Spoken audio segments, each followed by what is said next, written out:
জুলাইয়ের যে আন্দোলন এটা আসলে হঠাৎ কোনো বিস্ফোরণ বা একদিনের বিস্ফোরণে এত বড় আন্দোলন হয়ে হাসিনার পতন হয়েছে ব্যাপারটা এরকম না। এটা একটা দীর্ঘ স্বৈরশাসনের ফেসিবাদী শাসনের ফলে মানুষের মধ্যে মানুষ যে নিপীড়নের মধ্য দিয়ে গিয়েছে, গণতন্ত্রহীনতা বা মানুষের অধিকার ক্ষুণ্ণ হওয়া, গুম খুম, এই সব রাজনৈতিক নিপীড়নের একটা সামগ্রিক বহিঃপ্রকাশ আমরা বলতে পারি জুলাই গণ অভ্যুত্থান। এবং জুলাই গণ অভ্যুত্থানের শুরু থেকে যেটা হয়েছে যে শেখ হাসিনার শেষের কিছু বছরে কিন্তু একের পর এক আন্দোলন হচ্ছিল নানান ইস্যুতে, যেমন নিরাপদ সড়ক আন্দোলন হয়েছে, মোদি বিরোধী আন্দোলন হয়েছে, তারপরে কোটা সংস্কার আন্দোলন হয়েছে, আবরার ফাহাদ হত্যাকাণ্ডের পরে একটা বড় আন্দোলন হয়েছে, দেশব্যাপী ছাত্র রাজনীতি, প্রাইভেট ইউনিভার্সিটির একটা আন্দোলন হয়েছিল, 14 সালে নির্বাচনের পরে নির্বাচনকে কেন্দ্র করে একটা বড় আন্দোলন হয়েছিল। তো প্রত্যেকটা আন্দোলনেই একটা সার্টেন লেভেলে গিয়ে কিন্তু ফেইল করতেছিল। ফেইল করা বলতে হচ্ছে যে শেখ হাসিনা কন্ট্রোল করে ফেলতে পারতেছিল।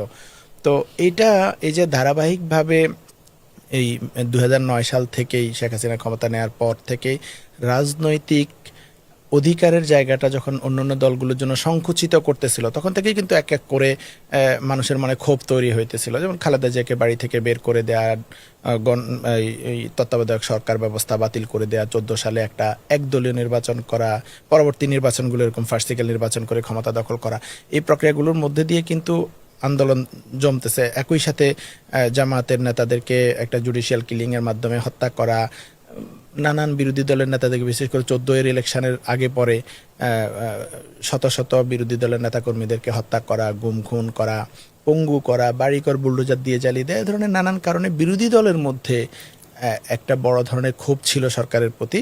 কিন্তু তারা আবার এককভাবে যে একটা আন্দোলন দাঁড় করাতে পারতেছে সেটা পারতেছিল না, রাজনৈতিকভাবে ব্যর্থ হচ্ছিল।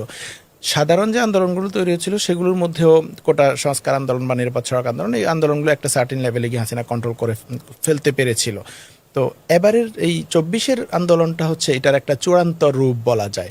24-এর আন্দোলনের ঘটনাটা কি, এখানে যেমন কোনো একক একটা গোষ্ঠী এসে এখানে জড়িত হয়েছিল বা আন্দোলন করেছিল এরকম না, একক কোনো রাজনৈতিক দল বা একক কোনো প্রফেশনের মানুষ, একক কোনো বৈশিষ্ট্যের মানুষ এরকম না।